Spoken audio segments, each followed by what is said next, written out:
Hey guys, welcome back to the Sagey Bard podcast, where we discuss business, finance, health, wealth, and social issues. And today we're going to be discussing a social issue. And this one's interesting. Sleepless in Seattle. Sleepless in Seattle. A lot of people are not sleeping well. They're not getting good rest because things are kind of going crazy in Seattle. What's happening? Yeah, well, what we're seeing is the question, do we want the Seattle vision for America? Because in Seattle, it's a total free-for-all right now. Sounds good. Just this last week. As long as there's guns. I'm joking. Just as long as there's guns. Guys, I'm joking. All right. But no, we have a lot of criminal activity that's going on over there.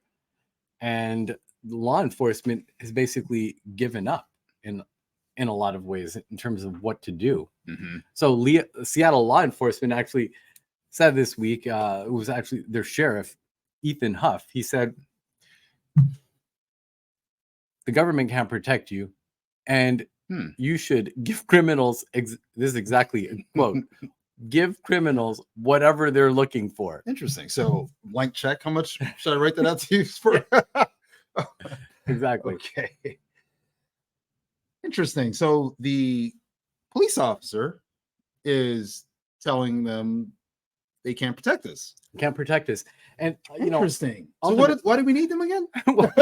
Okay. Maybe there's more. Actually we there's do more to the story. Okay. So why is Seattle getting so bad? I mean, and the reason we're picking on Seattle is because this might be coming to a city near you. I mean, we see that in a lot of places in California. And sounds exciting. Can't wait. I spent a lot of time in Seattle in 2012, and it was really beautiful, just like San Francisco at one time. I hear good things about Seattle. I've never been, but I've been north. I've been to BC. If you guys haven't been to BC, you go to British Columbia, Canada. Seattle was beautiful. It was a beautiful. Have you been to BC? Yes. Which one do you prefer? Which one do you like more, Seattle or BC? They're different, but I love Canada as well. I mean, British Columbia and Vancouver. It was great. Awesome. Okay, cool. So so the cops can't protect us. Okay, tell us more. Well, I mean, a lot of this has to do with the defund the police and politicians like Kashma Sawant, who has basically called for defunding the police, and they've gotten rid of a lot of criminals, and they're very notoriously soft on crime. So you had a guy named William Tolliver who basically was accused of a mass shooting, and then they Burger King. Well, he killed one person and injured 6 others, but they released him pretty much the same day. Interesting. So it's fascinating. I mean, and that sounds like a fair deal. Why has it gotten to this point? How's it gotten so bad? And I have a theory, but anyway, good. Well, no, tell us. No, I want you to. Well, okay.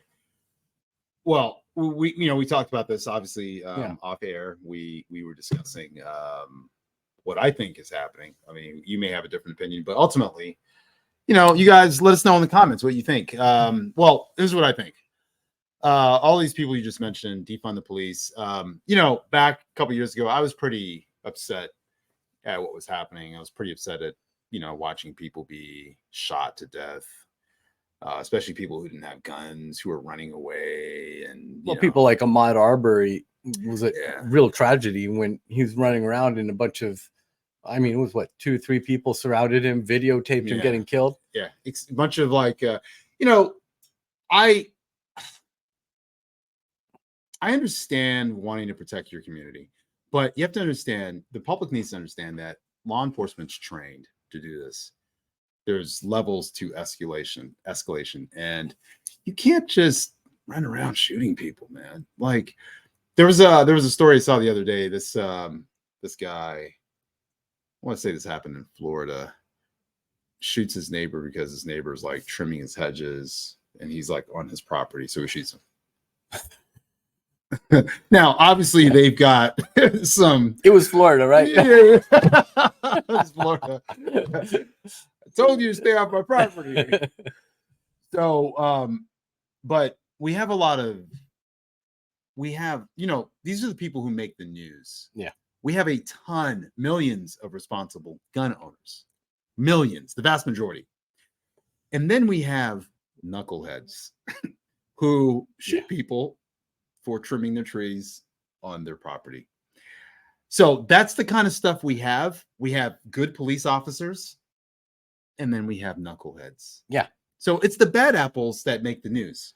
Well, I actually think that there's a lot of police officers who became police officers because they were violent people in high school and they wanted to bully people. And they said, well, what job can I do where I can continue to be a bully and get paid for it? Police officer. There you go. I mean, if That's a win-win. That or a drill sergeant. Yeah, that's a good one. Yeah. Drill sergeant would be great. You just yell at people all day. But at least that's for a purpose of, forging people into a team or a unit, The police officer can yell and beat. Exactly. It's a win. All right. So what I think is happening, here's what I think is happening. A lot of people got pissed off. They wanted to defund the police. I think it was a knee-jerk reaction, right? Yeah. And I'll admit, I was pissed. I wanted these guys to pay. How dare you? Where's Greta when we need her? How dare you? I wanted these officers to pay financially, the same way they're making Russell Brand pay. Yeah. Right? I wanted them to hurt because I understand that a lot of the police officers kind of operate like a gang in some instances. Like here in California, the sheriff's office is getting investigated for being a gang. Some of the sheriff's office, LA sheriffs, they have tattoos. They are a gang. And they are being investigated. Just to be clear, having a tattoo doesn't make you a gang member. They have matching tattoos. Yeah. Matching tattoos. Yeah. So they were a gang. They're being investigated. Several members are being arrested. They were operating as a gang. So they're human. Humans do things like join gangs. Yeah. But with well, gang members kill people and don't care or laugh about it a lot of times. Oh, you mean like I see where you're going. Yeah. Like in Seattle. Like in Seattle. Wait, oh yeah. So quick segue, guys. Well, actually, this isn't a segue. This is actually a part of the broad story. So let's give us the story on the cop that chucked it up. This was chucking it up. This was just within the last 2 weeks or so. A cop in Seattle was chasing or trying to get to, let's say, to some other call, 911 call, and there was a student in Seattle walking across the street in a pedestrian walkway. He ran her over, launched her a fair distance. She was killed. Yeah. And he calls in laughing to dispatch about how he ran over this person. She's probably dead, and just laughing about it. And this is the type of bullying behavior that Bart and I are talking about, which is unacceptable. In things can happen by accident, but you don't laugh about it. You're supposed to be remorseful. I've seen police officers who've had good legal self-defense kills. Yeah. Protecting their life and others. I saw a police officer on tape actually because he had to shoot someone who was near a woman and the woman started getting emotional and crying. He was like, "Are you okay? Or okay? I'm so sorry you had to see that." Yeah. He was shaken up. She was shaken up. He went to apologize. Well, and that's where you look at a human who's a police officer as opposed to a gang member. Or a demon. Exactly. So we have, you guys, this is so hard to even process. How old was the girl? She was young. She was a student. 26. She was, I think, a 26-year-old grad student. And it's probably not fair to, it doesn't matter what race this person is, okay? I'm going to say this. It doesn't, she's a human being. But I want to add, do you have her name by chance? Could you look her up by chance? Yeah. Because I want to kind of add that and shout out and, and give her proper respect. She was an immigrant. If you don't know this, my family, my parents were both immigrants. She was Janavi Kandula. Okay, she was 23. 23. Mm-hmm. And okay, so the police officer, he's doing his job. He's speeding legally. He was going to an overdose call, though. Right, so he's going to save a life. Well, usually to an overdose call, that would be an ambulance. So he was just getting there fast. But if he gets there first, he has Narcan as well. Yeah. And he can save a life, right? And he's driving at 74 miles an hour. So What is it? So you traded a person who possibly OD'd by their own choices Possibly. for a 23-year-old Innocent bystander. Innocent bystander. Yeah. So how do you? So the girl. Let me shout her out real quick, and then we get back to this. The egregious, behavior of this police officer and what we think should happen to him. 23-year-old child. Okay, let's just let that sink in. A beautiful human being. We have her picture. Can you show the audience? I don't know if he'll show up, but okay. Yeah. Here, let me try to show. All right, guys, I want you to take a look at this. Okay. Oh. Here, open it up again. Well, man. All right, so yeah, there you go. All right, let's try to do this real quick. There you go. 23-year-old human being, a beautiful child. Parents who I'm sure are very proud of her. She's an immigrant. Yep. She's coming to, the police officer dismissed her life. And I want to give her life context and meaning. And that's the thing. Accidents happen. Our big problem here is not that an accident happened. It could have been avoided. Mm-hmm. But the problem here is that he didn't even care. He didn't care. Not only, I think there's levels to not caring. I think there's not saying anything. Yeah. Like there's, man, made a mistake, my bad, which is pretty callous in and of itself saying that. And then there's laughing. Laughing indicates callous heartlessness, which I don't think anyone in public service, whether it's a police officer, firefighter, any government official, anyone who works for the government who's taking tax dollars as salary, mm-hmm. should not be laughing at the death of a human being, especially an innocent one. Yeah. I mean, a criminal who dies in a bank robbery or something, I'll be honest, I'll laugh at that. I'd laugh because that's what you get. Yeah. How dare you? But when we look at this, why is this all happening? And when we look at defund the police and being soft on crime, or having a whole bunch of homeless people living and camping out in public areas, it's ultimately, we live in an era of postmodernism. Mm-hmm. And postmodernism basically means that truth is relative. Right. So you've all heard this statement: your truth is not my truth. Right. And what we want to believe today is that we all live by different standards. The problem is you have to have absolutes for a society to function. Mm-hmm.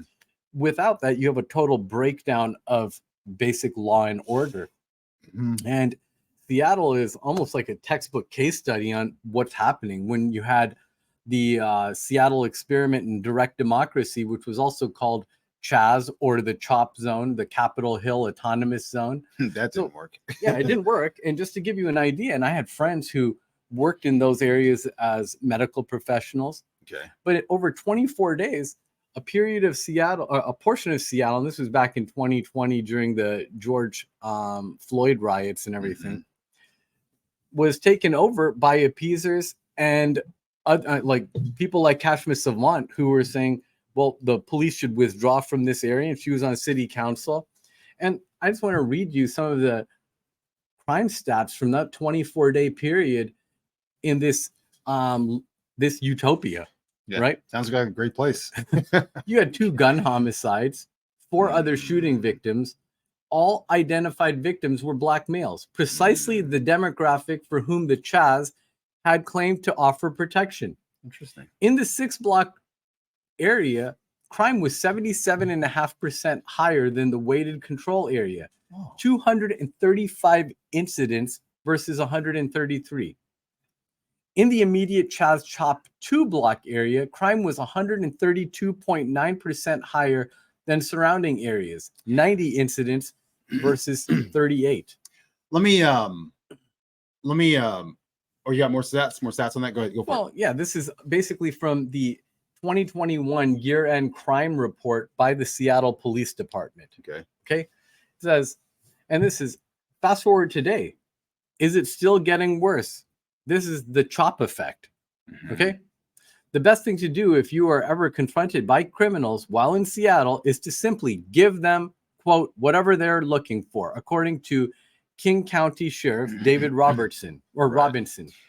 Instead of trying to fight criminals when they attempt to, say, steal your car, Robinson suggests that residents and visitors of Seattle give up their keys, car keys, and avoid provoking these robbers and thieves. Give the criminals what they want. Robinson told Seattleites about how to live in their city, which is currently facing the highest violence rate in 15 years. And you know what? I actually agree with him. I agree with him too, because it's not worth it. No, it's not worth it. It's totally not worth it. Give up my keys or get shot in the face?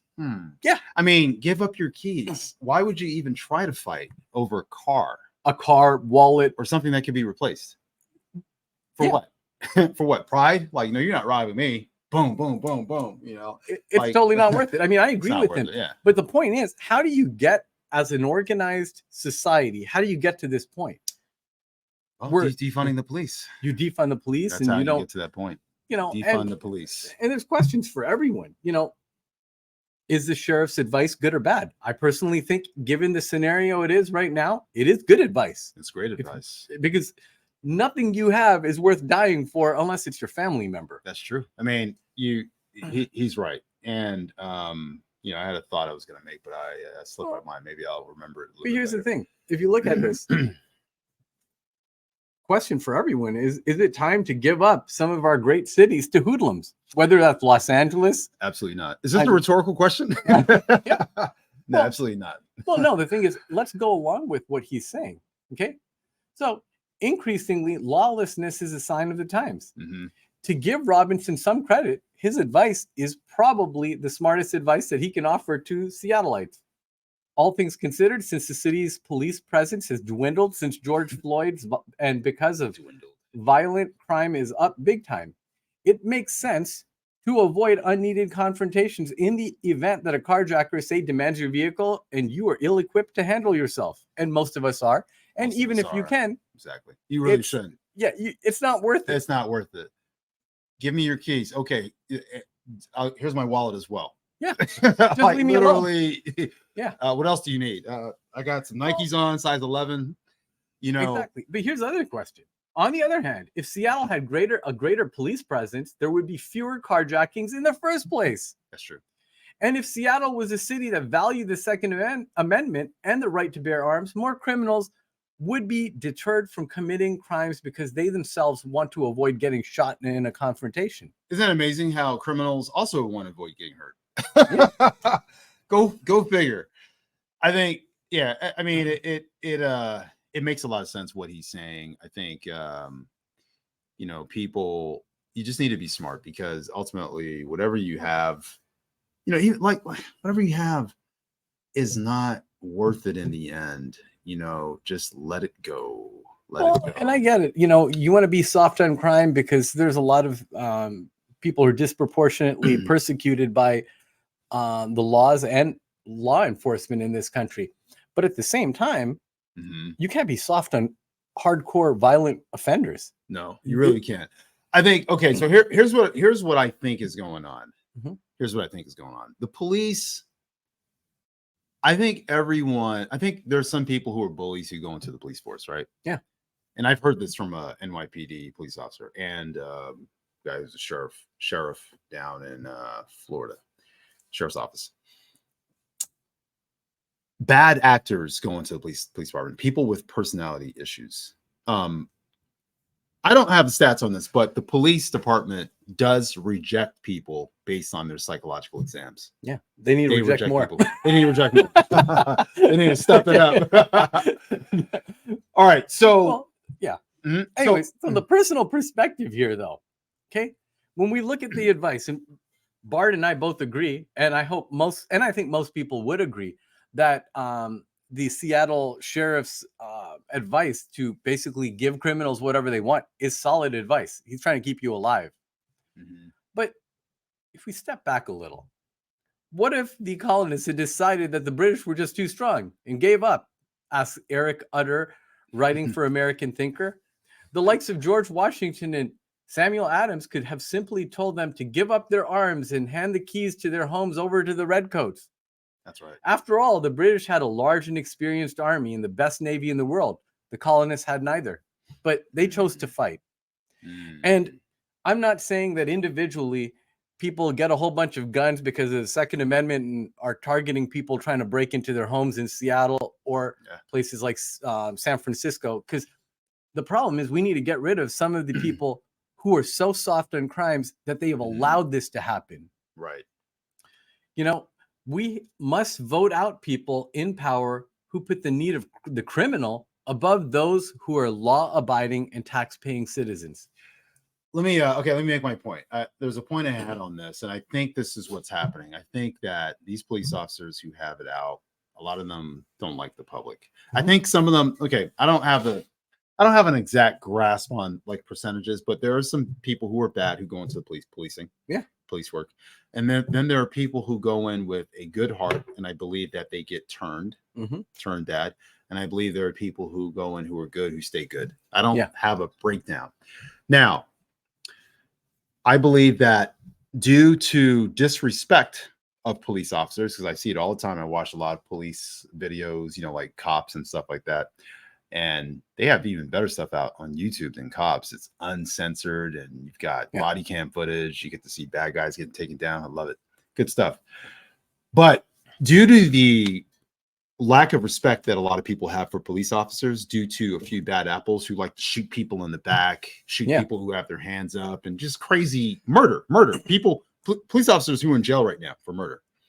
Due to that, for that reason, I believe the defund the police was, well, we know for a fact that's how the defund the police movement started, right? Due to bad police. Okay, now that started, the police, even though they know there are bad apples in their camp and they try to get rid of them, the thing is that they also they have a bad relationship with the public. A lot of them don't like the public, and they're confused as to why the public doesn't like them. I see that on tape all the time. I think what happens is they start to become callous, like we see with the police officer who killed that girl and laughed about it. Because the public is the enemy to a lot of police officers. That's why they don't mind hurting you when they arrest you sometimes, and they actually hope you resist arrest so they can manhandle you. Yeah, and women, they don't give a damn. They will body slam a woman and put on her face the same way they'll do it to a guy. I've seen it, and it's justified. It's considered okay. They can do it. They can manhandle people if they resist and do certain things, and they enjoy it. That's the problem with a lot of our police. So the public sees this antipathy towards them, which they've directed it to police. So it's a mutual, whereas the police should be the professional. They should be more professional, right? So here's what I see is happening. I think the police are pulling back. Well, they're being defunded and some of them are quitting, but they are intentionally allowing this kind of stuff to happen. To prove their necessity. It's like firefighters allowing fires to burn, getting there slow, not taking care of your house. It's like that kind of stuff happening in order to necessitate, to prove that it's a political move. You need us. Here's why. And now, as we know, the tide's changing. I think we definitely do need them. Catherine Sawant, when she had a problem, she then got frustrated after calling for defunding the police when the police didn't show up to her place fast enough.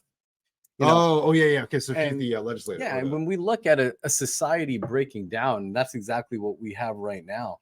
You don't have laws. You have people living all over the place.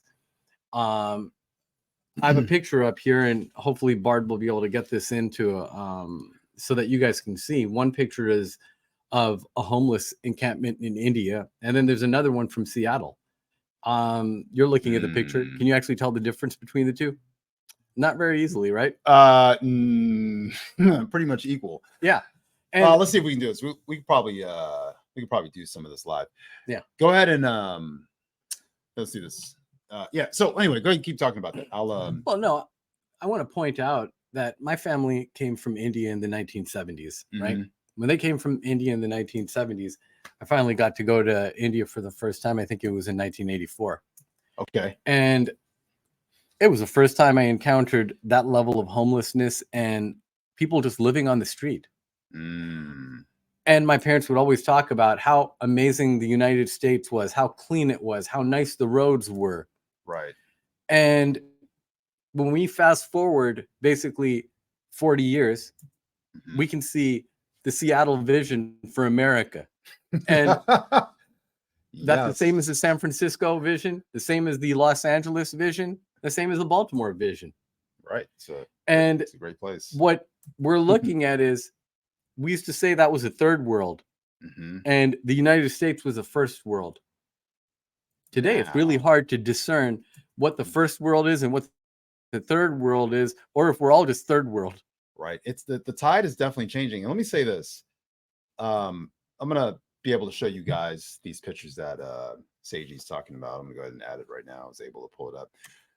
Let me say this. The let's see, what slide are we on? The last one almost. Okay. Here we go. So this is our distinction. Okay. Yeah. I would say that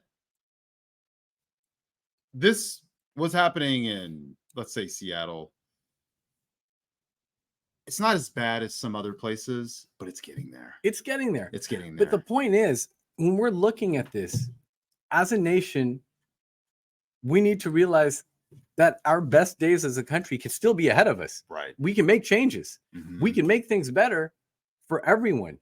We need to focus on our problems here. Right. Not in the Ukraine, not in Syria, right. Not in Mexico, in the United States. But we have weapons labs in Ukraine. we need to protect our viruses. We're also funding research on pangolins in the Wuhan. Got to protect those precious viruses, Exactly. They're important. Okay, so I personally think that they so now we know. So now we know that they are we have it on the slide. What slide do we have it on? But the crime statistics? We know that she's do we have a slide that talks about the fact that they're wanting to refund now, or the portion of the article? Anyway, we may not have the article, but here's what they're saying now. Actually, I had an article, but it's too late to put it up. The tide's changing. The refunding, I think that's it. The refunding of the police is something like what, 115 million they've added. Keep going down. Keep going down. Let's see. I think it's 115 million.